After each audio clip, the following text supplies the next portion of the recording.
Hello everyone, my name is Asyam and today I'm going to be talking about accounting and auditing. Let's start from the 5 principles of accounting in general. And if you learn accounting, you definitely are going to um, have a conversation about it. So there are 5 principles: integrity, objectivity, confidentiality, professional competence and due care, and professional behavior. Let's start from the first one: integrity. So, why do companies and why do people in general trust auditors? It's because they are independent and unbiased. Um, so, if a company can manipulate financial statements and increase their revenues, decrease debt, and send this some of the debt to subsidiaries, the auditor he cannot add or just kind of he cannot just get the information out of the air. His only task is to make sure that everything in the financial statements is done correctly. In the end, he issues audit opinion, and that audit opinion influences investors and their decision making. So, if the audit opinion of the company is telling that the company manipulated some information and misstated numbers, then the price of shares of that company is definitely going to go down, and company even might go bankrupt. Nobody knows. But definitely investors do trust the opinion of auditors because they're independent. um they all the members of the audit team, they should not have any interest in that company, and that is why there are some safeguards to the 6 threats of auditing.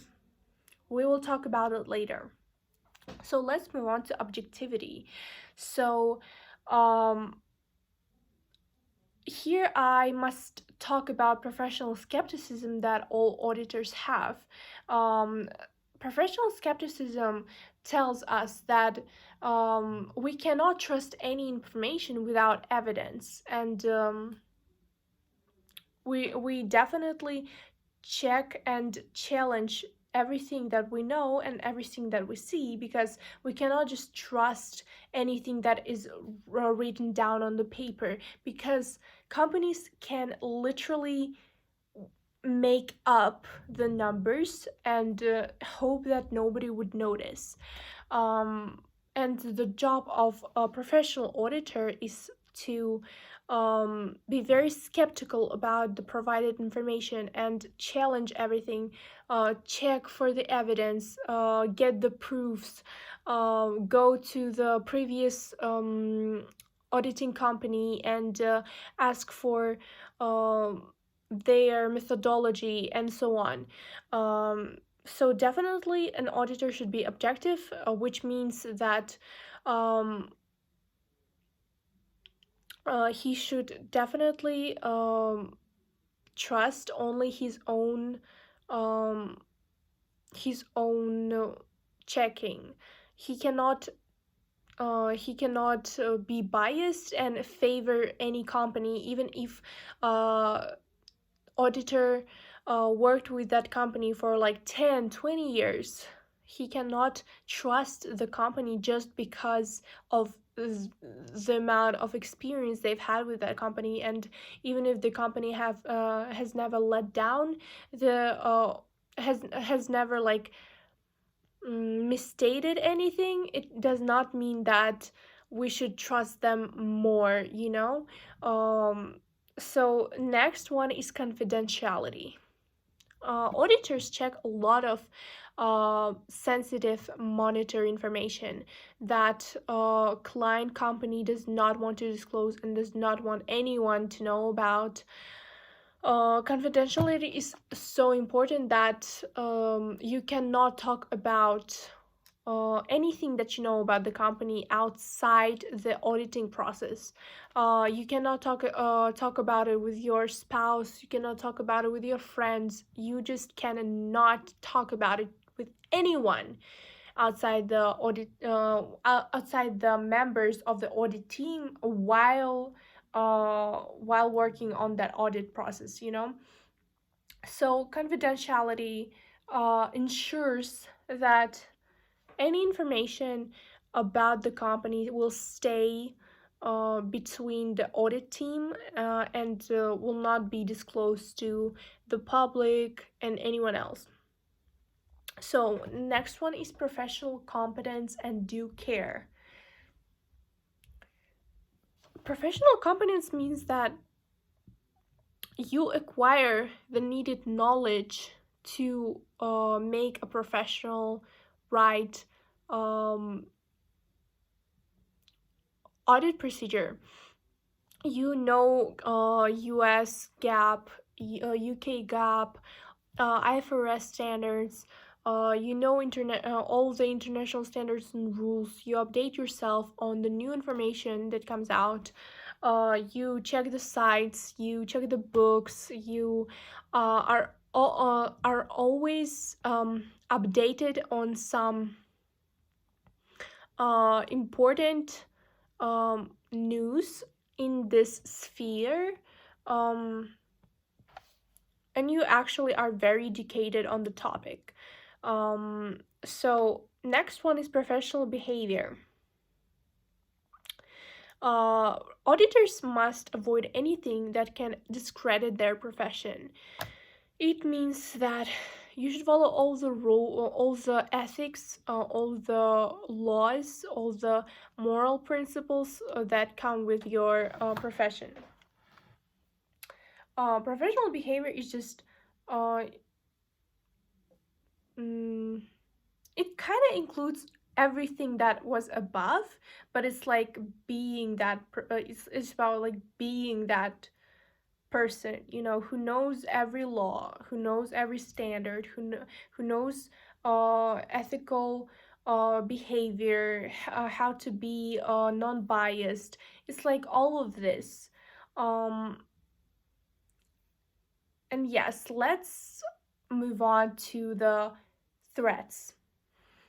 There are 6 auditing threats: self interest, self review, intimidation, advocacy, familiarity, and management threats. Management threat is kind of like new. Um, and let's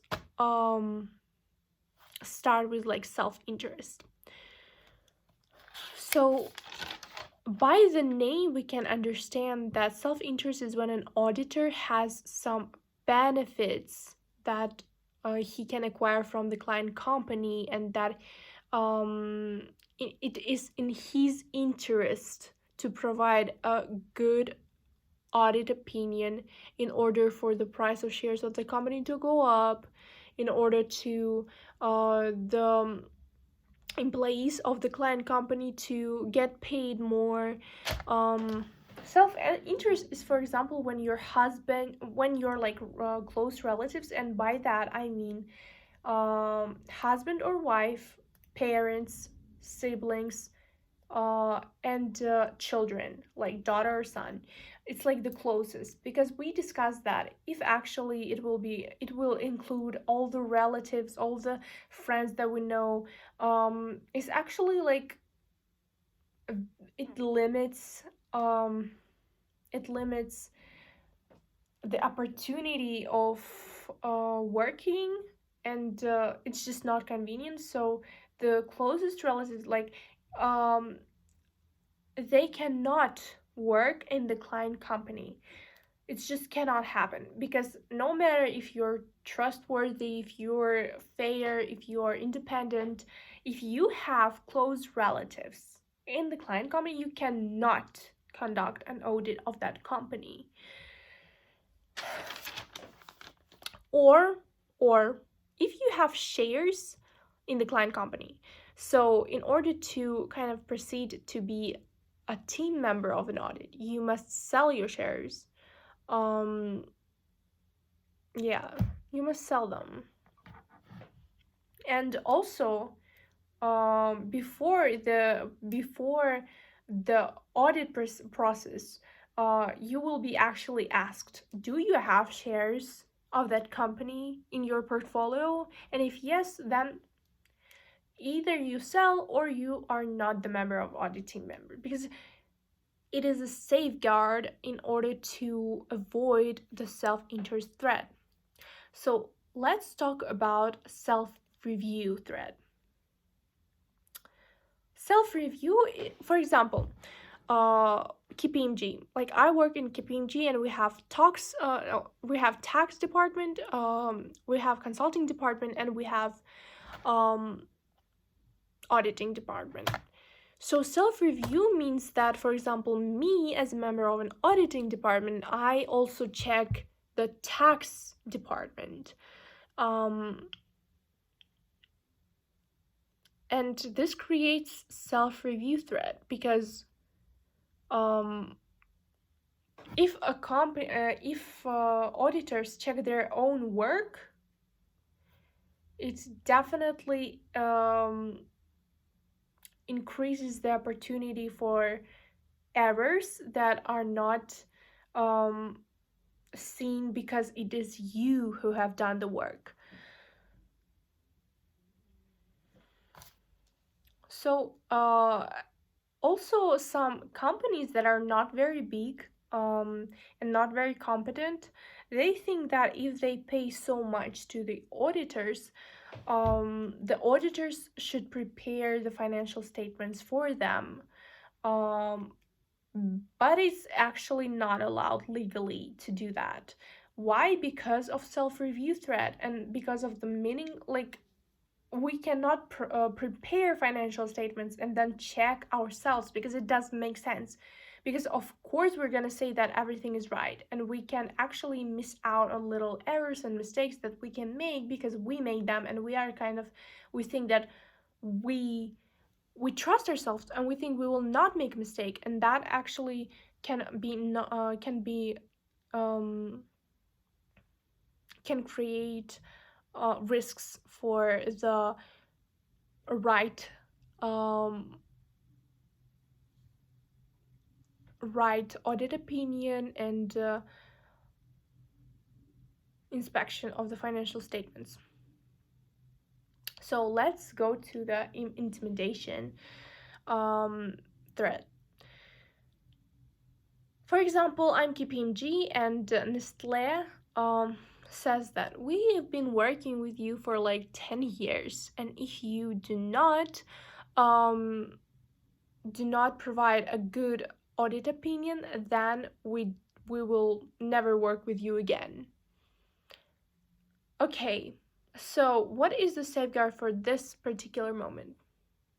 So the safeguard is that KPMG as a company will say that, well, if you will not work with us, we have Coca-Cola, Pepsi, uh, Sulpak, we have so many different big companies. We have Halit Bank that are like, if you leave, we will not lose a lot, because we already have a portfolio of huge companies, and huge companies work with us. So if you leave, it will not be like a loss for us. Um, so yeah, if a company tries to intimidate an auditor in any shape or form, that's definitely not a big problem, because an auditor should never compromise anything, and there is no such thing as like fear of losing some company. No, as a professional auditor, you must provide a fair, right, professional audit opinion. And it doesn't matter if somebody threatens you, if you're into like it's not a big issue, because for example, big four companies like Deloitte, Ernst and Young, KPMG, and PricewaterhouseCoopers, they have a lot of clients. So if someone will kind of be like, oh, we don't want to work with you, they will be like, okay, if you don't want to work with us, it's okay, don't work with us. So advocacy threat, it's an interesting one. So for example, Nestle asks us, KPMG, please can you protect our company in court because we have this lawsuit, and can you kind of provide your professional opinion, professional information, can you back us up and mm, kind of give a good review of our company. So here we must politely decline because, for example, if we will go to the IPO and present some company like Nestle and say, Nestle has such good results. For example, we checked the revenues, we checked the cash flow, like everything is so on point. Like, of course, I'm talking like unprofessionally, but you know what I mean. So if we will say positive things about it, and if people will buy the shares of the company, and they will fail and they will lose money, they are going the public is going to blame us, the KPMG, like the auditors, because we recommended people to kind of buy the shares of the company. And even if we do not, if we say, well, actually they have revenues but they're like so in debt, we're gonna like kind of lose the good relationship with Nestle, because like they expect us to provide a good opinion, and if we don't do that, they might get offended, which is not professional, but okay. So we cannot stand for any company, and we cannot um provide an opinion unless the lawyer, the court asks us to provide it. Because if they ask us, not the client company, not the Nestle, but if the lawyers ask us, then we need to provide information. But also, like, we just need to provide the information. We should not be on someone's side, because we are unbiased, independent, and objective. So next to familiarity thread. So actually, now I'm taking the course Cases in Accounting, and there are two cases that explain us like familiarity is actually very dangerous, because if an audit company, for example, PwC, is auditing Halyk Bank, for example, for 14 years, maybe not straight 14 years, but like time to time, and it will be altogether 14 years, because you know that companies need to change every 7 years. So for example, it's been a long time working with that company, and every time the company like showed that they can be trusted, they know how to how to prepare financial statements, and they actually do everything correctly. We might think that we might relax a little bit and not be as strict in checking the financial reports, and be like, oh, like we trust them, we know them, they know everything. And then when an error comes in, we just completely like uh don't see it, don't notice, or just ignore, because like we don't want to lose a close relationship with them.